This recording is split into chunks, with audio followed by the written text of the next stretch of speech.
ওকে, আজকে টপিকটা হচ্ছে ক্যালকুলাস। তো ক্যালকুলাস মানে কি? ক্যালকুলাস মানে হচ্ছে যে কোনো কিছুকে যদি আমি সূক্ষ্মভাবে পরিবর্তন করতে যাই তাহলে সেটাকে আমি বলবো ক্যালকুলাস।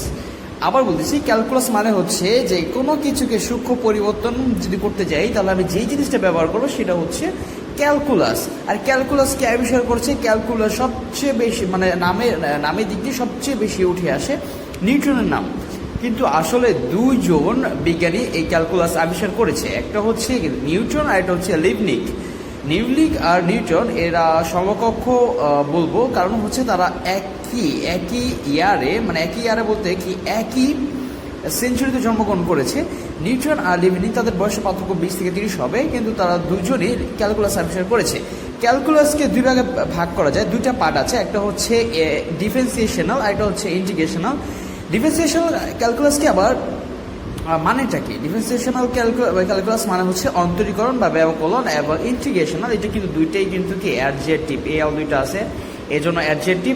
আর এটা মানে হচ্ছে যে অন্তরীকরণ বা ব্যবকলন, যেটার নাম বলতে পারি ইন্টিগ্রেশনাল মানে হচ্ছে সমকলন। আমরা দুইটা কোন ক্ষেত্রে ব্যবহার করব? দুইটা আমরা ব্যবহার করব ডাল নির্ণয়। এটাকে আমরা বলতে পারি ডিফারেন্সিয়েশন এবং ইন্টিগ্রেশন। দুইটাই আমরা কি করতে পারি? ডিফারেন্সিয়েশন এটা যেহেতু অ্যাডজেক্টিভ ভার্ব আমরা নাউনও করতে পারি। ডিফারেন্সিয়েশন এবং ইন্টিগ্রেশন সবার শেষে TION আছে। এখন আসি যে এটা কোন কাজে ব্যবহার করা যেতে পারে? এটা আমরা ডাল নির্ণয় কাজে ব্যবহার করবো, আর এটা আমরা ক্ষেত্রফল নির্ণয় কাজে ব্যবহার করব।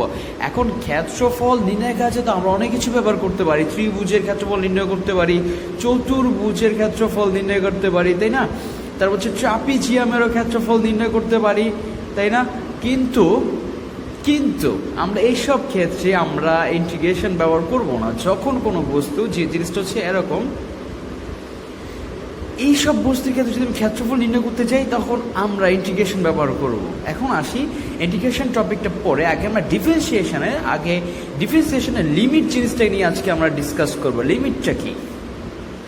তো লিমিট ডিসকাস করার আগে আমরা চিনি জিনিসটা হচ্ছে ভেরিয়েবল। জিনিসটা কি? ভেরিয়েবল জিনিসটা মানে হচ্ছে চলকটা বলতে কি বোঝানো হয়েছে? আচ্ছা, আগে আমি চলকটা বোঝানোর আগে একটা ফাংশন বুঝে নেই, যে ফাংশন y সমান ফাংশন অফ x সমান x প্লাস 10। এটা বলতে কি বুঝাচ্ছে? হ্যাঁ, এখানে নিচে আমি দিচ্ছি অধীন চলক f(x), এখানে দিচ্ছি অধীন চলক, এই পুরোটাকে দিচ্ছি আবার অধীন চলক। আচ্ছা ভাই, চলক বিভাগ হতে পারে, একটা হচ্ছে স্বাধীন চলক আর একটা হচ্ছে অধীন চলক। এখানে সবই তো অধীন চলক ভাই। স্বাধীন কোনটা ভাই? স্বাধীন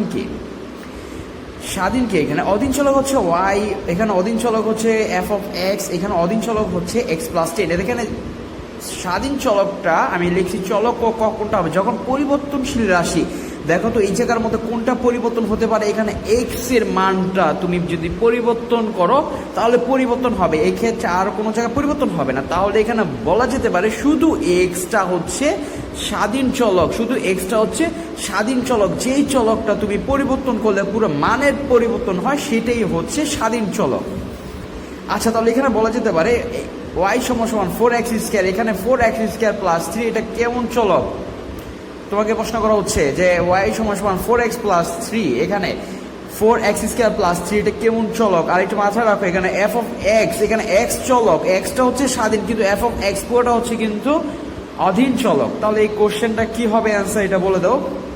আচ্ছা, এখানে আমি লিমিটের কয়েকটা সূত্র দেখাইছি, যে f(x), এখানে যদি sin x, আর এখানে যদি xটা নিচে xটা সেম হয় তাহলে এটা হবে 1।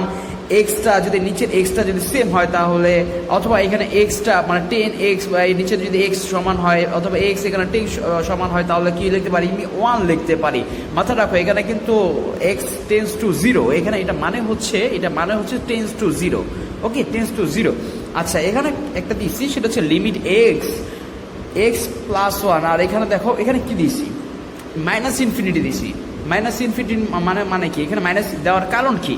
কারণ হচ্ছে এই যদি x এর মানটা তুমি প্লাস 1 থেকে বেশি দাও, এখানে একটু খেয়াল করো, এটা 2x 1 মাইনাস, এখানে যদি তুমি x এর মানটা প্লাস যত বেশি দাও, দেখা যাচ্ছে যে নিচের এই অংশটার মান কিন্তু নেগেটিভ আসতে আছে, তাই না? এক্স এর মান যদি তুমি একের বেশি দাও, যেমন 2 দাও, 3 দাও, তাহলে কি হয়ে যায় -2 -3 হয়ে যাচ্ছে। তাহলে এই 1 এর সাথে যদি -2 বিয়োগ তাহলে মাইনাস হচ্ছে, তাহলে রেজাল্টটা কিন্তু মাইনাস আসতেছে, পুরো অ্যান্সারটা কিন্তু মাইনাস আসতেছে। এই জন্য মাইনাস অসীম হতে পারে, ইনফিনিটি হতে পারে। এখন এক্স এর মান যদি মাইনাস যদি যে কোনো দাও, তাহলে মাইনাস যে কোনো জন্য এক্স এর মানটা কিন্তু প্লাস আসতেছে, তাই না? মানটা কিন্তু আমি জানি না, এখানে যেহেতু প্লাস, এখানে যেহেতু মানটা আমি পরিবর্তন করছি, মানে এখানে আমি বলে দিই এখান থেকে একা থেকে বেশি হতে পারে, একা থেকে কম হতে পারে, তাহলে কিন্তু অসীম হচ্ছে, মানটা কিন্তু অসীম হচ্ছে। এখানে মাথায় রাখো, মানটা কিন্তু অসীম হচ্ছে। এখানে আমি বলি নাই 0, এখানে বলি না, এখানে বলছি যে 1 মাইনাসের যে কোনো মান হতে পারে, এখানে 0 আমি কিন্তু বলি নাই। ওকে, আচ্ছা, এখানে বলা হয়েছে যে limit x tends to 0 1 plus x. এখন এই 1 আবার এই এক্সটা যদি ভাগাকারে চলে যায়, প্লাসটা বাদ দিয়ে দাও, 1 ভাগাকারে চলে যায়, তাহলে এটা কি হবে? ই হবে, অ্যান্সারটা হবে ই।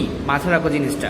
আচ্ছা, এরপরে আসি x tends to a x to the power n minus a to the power n divided by, এখানে উপরে যা আছে এটা আবার যদি নিচে আসে, উপরে যা আছে নিচে যদি তা আসে, তাহলে সূত্রের ক্ষেত্রে কি হবে? এখানে পাওয়ারটা সামনে আসবে, এটা আসবে, আবার উপরে পাওয়ার থেকে বিয়োগ হয়ে যাবে, মানে হচ্ছে n a to the power n minus 1। ওকে, আচ্ছা, এখন আসি এই যে এইটা বলার আগে আমি তোমাকে একটু নিচের দিকে একটা লাইন নিচের দিকে নিয়ে যাব। এই যে এইটা দেখো তো, এইটা e to the power x minus 1 x a to the power x minus 1 divided by x, এটা যদি হয় তাহলে লং a লিখতে পারি। কি লিখতে পারি? লং a লিখতে পারি। এই যে এখানে এটা a লিখতে পারি, তাহলে এটা কি লিখতে পারবো আমি? এটা লিখতে পারবো আমি লং, কি লিখতে পারবো? লং ই লিখতে পারবো, তাই না? এখন লং ই মানে হচ্ছে 1, লং ই মানে হচ্ছে কি 1, এটা আমি বলতে পারবো। কিন্তু যদি এখানে যদি আর টু পেস লাগাই দেয়, যদি পেসটা হচ্ছে যদি কি e to the power x minus e to the power x, তাহলে কি হবে ভাই? তখন কিন্তু 0 হবে না। তখন কি 0 হবে না? কেন?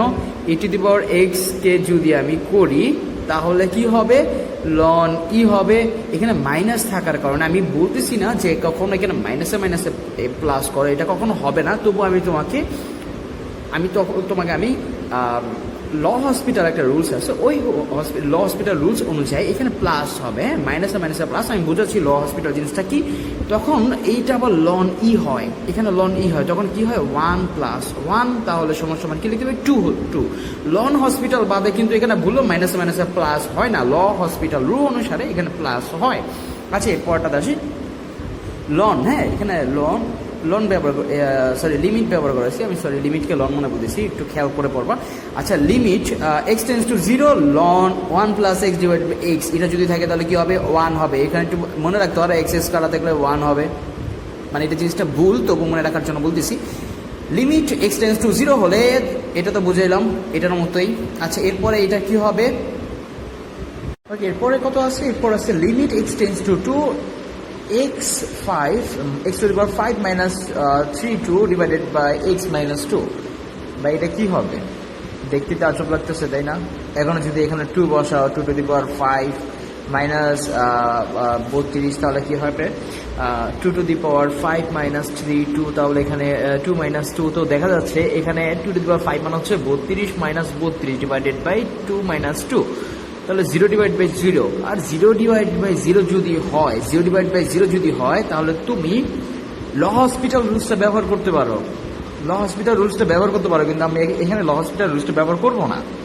কেন করবো না? কারণ হচ্ছে এটা আমার একটা রুলসের মধ্যে পড়ে গেছে। কিভাবে? আমি তোমাকে একটু আগে একটা রুলসের কথা বলছি, x to the power n a to the power n divided by x minus a সমান and a to the power n minus 1, মনে আছে বলছি এই কথাটা? তাহলে এখানে দেখো 32টাকে তুমি যদি 2 টু দি পাওয়ার 5 করো, তাহলে দেখা যাচ্ছে কি x to the power 5 minus 2 to the power 5 divided by x minus 2। এখানে x মিলতেছে, এখানে 2 মিলতেছে। আবার দেখো তো, এখানে আবার 2 ছিল, তাই না? মানে একসাথে এই 2 আবার 2 এই তিনটে মিলতেছে, তাই না? এই তিনটা যদি মিলে, যখন সূত্রটা আমি বলছিলাম, মানে এখানে x আবার এই লন এইখানে যদি x, একটা দুইটা তিনটা যদি একসাথে মিলে, তাহলে কি হবে? এখানে কি হবে?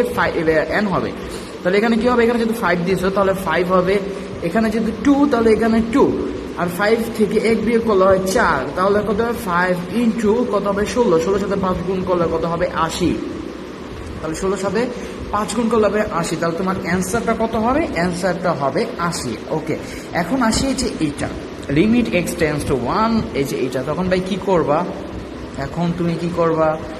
কোনো ওয়ে তো পাইতেছো না, তাই না? আচ্ছা ঠিক আছে, ওয়ে পাইতেছি না, তাহলে একটা কাজ করি। কাজটা হচ্ছে যে 3x minus one divided by, এখানে কি আছে, এটাকে আমি একটা সূত্র করি। সেটা হচ্ছে এটাকে যদি স্কোয়ার করি, ভুল হবে না তো, তাই না? তাহলে কি লিখতে পারি? 1 করি, কোনো ভুল হবে না। তাহলে এটাকে যদি আমি এভাবে লিখি, x1/3 minus one divided by x plus one x minus one, তাই না? এভাবে তো করা। একটু দেখো তো এখানে আমি কি লিখছিলাম, এটা x to the power 1/3 minus one divided by x plus one x minus one. তাহলে এটাকে কি করতে পারি? লিমিট করে আলাদা করতে পারি, তাই না? এই যে আলাদা করলাম, আবার লিমিট করে এখানে কি হবে, এখানে কি ছিল? x টেন্স টু 1 ছিল, তাই না? x টেন্স টু 1, আর এখানে x tends to 1 x 1/3 minus one divide by x minus one করলাম, তাই না? এখন যদি মানটা এখানে বসাও তাহলে কত হচ্ছে? 1 1 1, আর এখানে লিমিট একটু দেখো, এখানে দেখো x 1/3, আর এখানে 1 এর উপরে যদি 3 দিই আমার কোনো ভুল হবে না, কারণ হচ্ছে 1 এর উপরে যদি তুমি পৃথিবীকে দাও 1 1ই হবে। হ্যাঁ, তাহলে এখানে x মাইনাস ওয়ান, দেখো তো আমাদের সূত্রটা মিলতেছে নাকি? তাহলে সূত্রটা কোথায় ছিল? যে এটার সাথে মিলতেছে না? সূত্রের সাথে মিলতেছে, কিন্তু x to the power n minus x a to the power n divided by এখানে যা আছে তা, এখানে x থাকলে x, এখানে 1 তাহলে কি হবে? এখানে দেখো তো কি হচ্ছে? 1/2, আর এখানে কি হচ্ছে? 1/3, তাই না? এখন এই 1 এর উপরে 1 মাইনাস 3 মাইনাস 1, তাই না? এখন 1 এর উপরে সারা দুনিয়া থাকলেও 1ই হবে, তাই না? এখানে 1/3, তাহলে কি হচ্ছে? 1/6। তাহলে অ্যান্সার কি হবে? অ্যান্সার হবে 1/6। ওকে ওকে, এখন আছে কি? এখন আছে limit x tends to a x to the x, এটা কি দিচ্ছি? এটা একটু দেখো, x root x minus a root a divided by x minus x। কিন্তু ভাই এখানে কথা হচ্ছে এভাবে আছে, আমি এখন কি করবো? এটাকে কি করতে পারি বলো তো? এটাকে করতে পারি, সরি যে প্রশ্নটা লিখলাম, এটাকে কি করতে পারি? x, এখানে x দিয়া 1/2 তো লিখতে পারি, তাই না? মাইনাস a, আবার a দিয়া 1/2 লিখতে পারি divided by x minus a। তাহলে উপরে কি হয়? x 1 plus 1/2 minus a 1 plus 1/2 divided by x minus a করতে পারি, তাই না? তাহলে কি হয়? 2 কে 2 মানে হচ্ছে x 1/3 মাইনাস a, এখানে হবে 3 ডিভাইডেড বাই 2, 3 ডিভাইড বাই 2, এখানে হচ্ছে x মাইনাস a। ক্যালকুলেশন করলে কি হবে? যে তোমার ছিল n মাইনাস 1, এটা ছিল, তাই না? তাহলে কি হবে? 3 ডিভাইড বাই 2, আর এখানে a ছিল a, 3 ডিভাইড বাই 2 মাইনাস 1, তাহলে কি হবে? 3 ডিভাইড বাই 2 a, তাহলে 2 কে 2, তাহলে 1/2 হচ্ছে, তাহলে হচ্ছে এই যে এটা হচ্ছে, তাই না? দেখো তো এটা আছে নাকি কোথাও অ্যান্সার? ওকে, এটা না, কারণ নিচে 2 ছিল। ওকে, এটা হচ্ছে আমার অ্যান্সার, আর তো অ্যান্সার মিলার কোনো কথাই নেই, এটা হচ্ছে আমার অ্যান্সার, বুঝছি। ওকে, একটা ম্যাথ আছে এখানে, তাই না? Limit x tends to 1 x square plus x cube dot dot dot plus x to the power 10 minus 10, এবার এটা কিন্তু পাওয়ার না, কিন্তু ভুল পাওয়ার মনে করো না, x মাইনাস 10 আছে ডিভাইডেড বাই x মাইনাস 1। এখন কি আছে? 77 55 21 35, ভাই কি হবে ভাই? এটা আসলে সত্যি কথা কি রিটার্ন করতে হবে, এটা এমসিকিউর জন্য না, একটু মনে রাখার জন্য একটু ট্রাই করো। এটা হচ্ছে a plus a n to the power bx plus c divided by dx। যদি এরকম থাকে তাহলে এখানে বাড়তি ই আসবে। আচ্ছা, কেন ভাই ই আসবে? আমি প্রথমে কিন্তু একটা সূত্র বলে দিয়েছিলাম, এই যে এরকম, কোথায় জানি, আচ্ছা এরকম 1 প্লাস, এখানে যদি উপরে পাওয়ার থাকে তখন ই আসবে বাড়তি। এখানে কিন্তু উপরে পাওয়ার আছে, তাই না? পাওয়ার কিন্তু সংখ্যা আছে, রাশি আছে, মানে চলক আছে, তাহলে ই আসবে। ওকে, ই আসলো। এসি আসছে, এসি কোনটা? এ, আর এখানে সি আসছে। ওকে, এসি গুণ অবস্থায়, আর এখানে ডি এর ডি। আচ্ছা, তাহলে ভাই এটা কি হবে বলো তো? একটু সোজা সাজা পাশে বলে দেই, ই এর ই লেখবা তুমি 5-এর সাথে, এখানে 2 গুণ করবা, 5 দুগুণা 10, এটাই হচ্ছে আমার অ্যান্সার। ওকে, আচ্ছা এখানে কি আছে? এখানে আছে অসীম আছে। ওকে, এক্স টেন্স টু কি হবে? X plus a divided by x plus b, তখন কি হবে? এই দুইটা বিয়োগ হবে, দুইটা তো সেম আছে, তাই না? এই দুইটা কি হবে? বিয়োগ হবে। ওকে, বুঝছি। আচ্ছা, এখন আসে যে এইটা যদি এরকম থাকে কি করবা? A plus b minus root over a minus b, কি করবা? এ একটু মিলছে, তাই না? এখানে বিটা বি আসবে, এ মাইনাসের মাইনাস আসবে, এ মাইনাস বি হবে ডিভাইডেড বাই কি হবে? 2, মনে রাখবা। ওকে, এর নিচে এটা কি হবে বলো তো? এই যে এক্স এর এক্স লিখলাম, মাইনাসে প্লাস এক্স ডিভাইড বাই 2, তাহলে কি হবে? 1 যোগ করলে কত হয়? 2 ডিভাইডেড বাই 2। মাথায় রাখবো ভাই, এখানে চলক আসবে না, শুধু 1 আছে না, a1